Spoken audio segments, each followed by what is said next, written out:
Assalamualaikum dan salam satu Malaysia. Kedaulatan perairan negara terus menjadi fokus utama khususnya mengelak aktiviti-aktiviti yang melanggar undang-undang negara di laut seperti penyeludupan dan pencerobohan oleh nelayan asing. Tidak menolak aktiviti penyeludupan berlaku disebabkan oleh negara saling bersempadan. Menteri di Jabatan Perdana Menteri yang bertanggungjawab atas keselamatan kawasan laut, Datuk Seri Syahidan Kasim menegaskan keselamatan dan pembantarasan aktiviti penyeludupan menjadi agenda utama termasuk penguatkuasaan di kawasan yang berdekatan dengan pelabuhan. Justru beliau yakin dengan kehadiran aset terbesar milik Agensi Penguatkuasa Maritim Malaysia KM Pekan di perairan negara mampu membantu aktiviti penyeludupan dan pencerobohan di kawasan laut berikutan KM Pekan boleh bertahan sehingga 35 hari di laut sebelum berganti dengan kapal lain. Jadi di Sarawak dia kita bersempadan. Jadi kita bila bersempadan sudah pasti aktiviti penyeludupan berlaku. Dan kita tahu bahawa aktiviti penyeludupan juga berlaku di darat, ya, di sepadan darat. Tapi saya ni ditugaskan untuk laut. Jadi sepadan laut kita akan pastikan tidak ada penyeludupan dan tidak ada aktiviti yang melanggar undang-undang negara. Di kawasan perairan kedaulatan negara ni akan dijaga dengan baiknya. Kehadiran KM Pekan dan selepas ini sebiji lagi akan datang dalam bulan Mei akan menambah kuat operasi APMM. KM Pekan tadi sudah berada berdekatan dengan Miri ini lebih kurang 10 km daripada Miri. Dia berada di sini dan aset udara kita, helikopter turun di dalam atas kapal itu semasa kapal itu tengah berjalan. Beliau bercakap dalam sidang media selepas meninjau kawasan Lukonia Beting Petinggi Ali Miri dan eksersis aset udara ke atas kapal KM Pekan di Miri. Beliau turut menyatakan sebuah lagi aset baharu berupa kapal akan datang pada Mei ini bagi berganti bertugas di perairan Sarawak dan Sabah serta pantai timur Semenanjung. Bagi memantapkan strategi lautan biru NBOS agensi-agensi penguatkuasa, beliau akan berbincang dengan Kementerian Kewangan dan agensi-agensi penguatkuasa agar kawalan keselamatan perairan negara diperkasakan dari semasa ke semasa. Turut hadir Ketua Pengarah Maritim Laksamana Maritim Datuk Seri Ahmad Puzi Abdul Kahar dan Pengarah Majlis Keselamatan Negeri Sarawak Wan Syamsuhi Wan Hasbi. Polis Sarawak menerusi OPNODA pada Isnin telah menahan seramai 42 wanita warga negara asing yang dipercayai terlibat dalam aktiviti maksiat di seluruh negeri. Operasi bersepadu itu melibatkan beberapa bandar utama di Sarawak berikutan aduan awam dan hasil intipan pihaknya yang menyaksikan rumah-rumah urut dijadikan pusat aktiviti pelacuran di sebalik perkhidmatan refleksologi. Menurut Ketua Jabatan Siasatan Jenayah IPK Sarawak, SAC Datuk Dev Kumar, operasi yang bermula pada awal bulan ini telah menyerbu 12 buah rumah urut dengan bahagian Sibu merekodkan serbuan paling banyak iaitu 6 operasi, diikuti Miri 3, manakala Kuching, Padawan dan Bintulu masing-masing 1. Pihaknya telah mengenal pasti wanita-wanita terbabit berasal dari Indonesia, Vietnam, China dan Thailand. Selain daripada pekerja rumah urut, pihaknya turut menahan 10 penjaga premis bagi membantu siasatan. SAC Dato' Dev yang dihubungi pemberita RTM turut merampas pelbagai peralatan yang digunakan dalam aktiviti tidak bermoral itu. Kesemua yang ditahan akan disiasat bagi pelbagai kesalahan melibatkan aktiviti pelacuran dan akta imigresen. Tempoh seminggu diberikan oleh Jabatan Imigresen Malaysia untuk semua warga negara Korea Utara yang telah tamat tempoh PAS yang sah dan masih berada di Sarawak untuk menyerah diri. Menurut Ketua Pengarahnya, Datuk Seri Mustafa Ali menerusi kenyataannya kepada media, tempoh tersebut berkuat kuasa sejak 11 April lalu.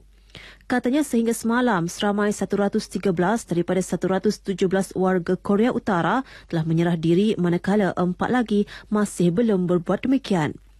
Sementara itu, seramai 183 warga Korea Utara yang tinggal lebih masa menggunakan PAS Lawatan Sosial PLS juga telah menyerah diri.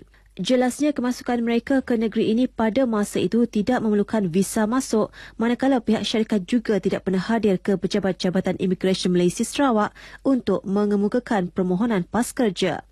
Majikan mereka turut mengesahkan bahawa tiada lagi warga Korea Utara yang tinggal lebih masa menggunakan PAS lawatan sosial. Datuk Seri Mustafa turut mengesahkan sehingga semalam jumlah keseluruhan yang telah menyerah diri adalah seramai 296 orang dan mereka akan keluar dari negara ini secara berperingkat dengan kerjasama majikan. Kementerian Dalam Negeri melalui Jabatan Penjara Malaysia optimis dalam memastikan potensi penghuni penjara dibangunkan dari pelbagai sudut seperti pendidikan akademik, latihan vokasional, kerohanian serta kepribadian yang unggul. Timbalan Menteri Kementerian Dalam Negeri Datuk Masri Kujat berkata dari aspek latihan kemahiran, kementeriannya menyasarkan sekurang-kurangnya 1,500 penghuni mengikuti latihan kemahiran secara bersijil termasuk mengikuti sistem latihan dual nasional SLDN di bawah Jabatan Pembangunan Kemahiran.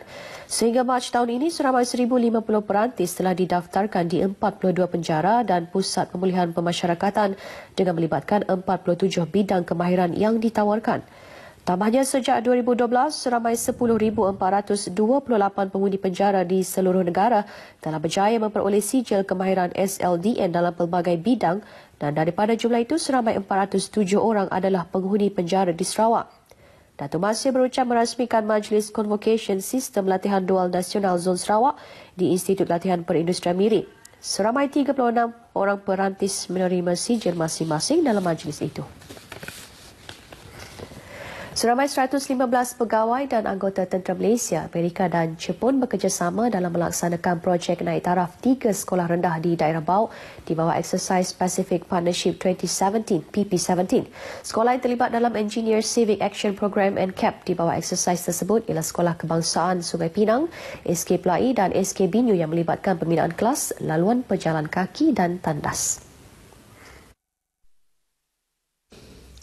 Ketika ditemui pemberita RTM di SK Sungai Pinang di Bau, pegawai bertugas projek tersebut, Lieutenant Muhammad Syafiq Nazir daripada Skuadron Ketiga Regimen Askar Jurutera Diraja berkata, program NCAP ini julung kali diadakan di Sarawak sambil menambah ketiga-tiga projek tersebut akan siap sepenuhnya pada Sabtu ini. So untuk ketiga-tiga projek ini, projek di sekolah ini adalah projek yang paling besar lah sebab kami membuat bina baru kelas dan tandas.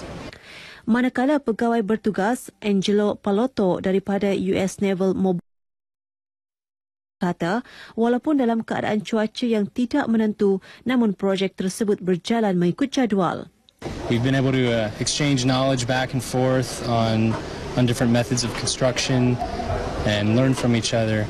And you know, the whole thing about this is building partnerships, and I think we've done that here. Eksersis tersebut merupakan kerjasama ketenteraan antara Malaysia, Amerika Syarikat, Australia, Korea Selatan dan Jepun untuk meningkatkan persefahaman antara negara terlibat selain bertukar pengalaman dalam bentuk latihan.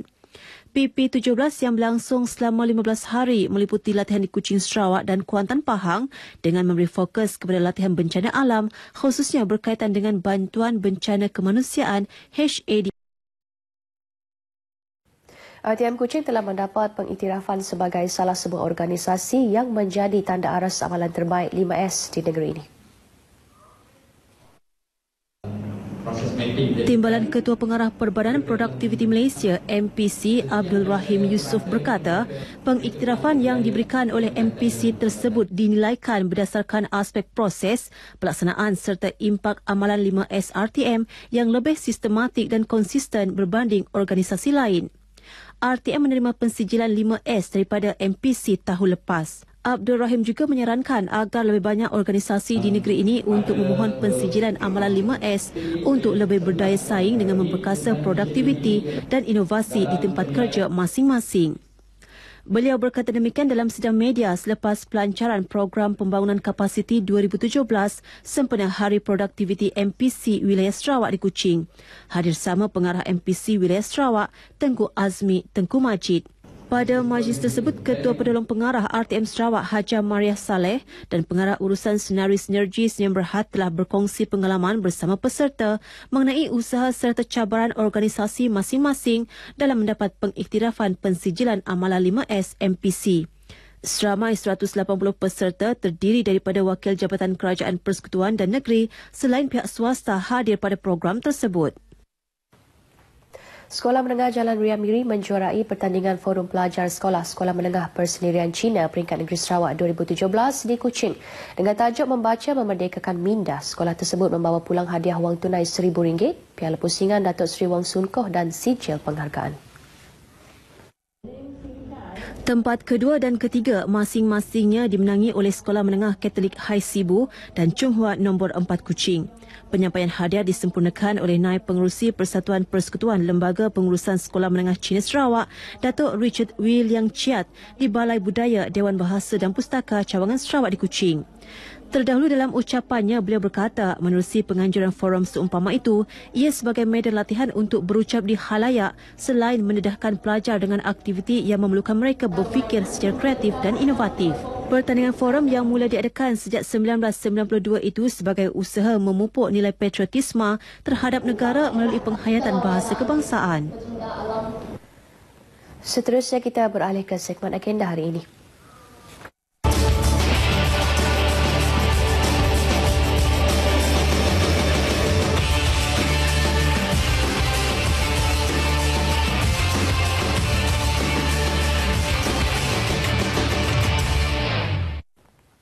Antara liputan dalam agenda hari ini, pada pukul 9.30 pagi, Adun Tasik Biru Datuk Henry Harry Chinep merasmikan program Jiwa Murni Pacific Partnership 2017 di Dewan Ayak Kampung Subabuan Bau.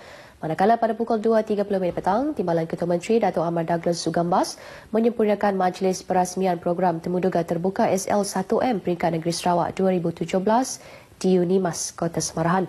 Dan akhir sekali pada pukul 2.30 petang juga, Menteri Muda Kebajikan dan Kesejahteraan Masyarakat Datuk Abdul Rahman Ismail merasmikan program Kesihatan Fakulti Perubatan dan Sains Kesihatan Unimas 2017 di SMK Limbang. Baik saudara, demikian antara liputan acara dalam agenda hari ini, dan untuk berita seterusnya kita kembali ke Angkasa Puri bersama Echa. Silakan.